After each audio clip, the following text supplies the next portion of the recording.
তো দেখো তোমাদের কার কার বাড়ি চাই এরকম কিউট কিউট ছোট্ট একটা বেবি কাজের মানুষ। দেখো কি সুন্দর কাজ করছে, দেখতে থাকো, অবাক হয়ে যাবে একদম। বড়রা এত সুন্দর পারে না।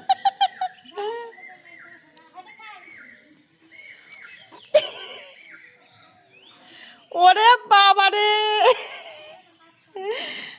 দেখেছিস বাবা, দেখেছো?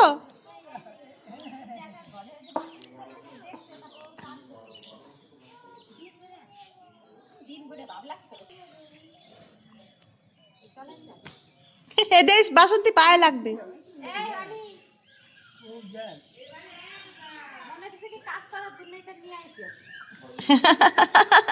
পায়ে লাগে না দেখিস, চুক্কা তা তো ভালোই তো।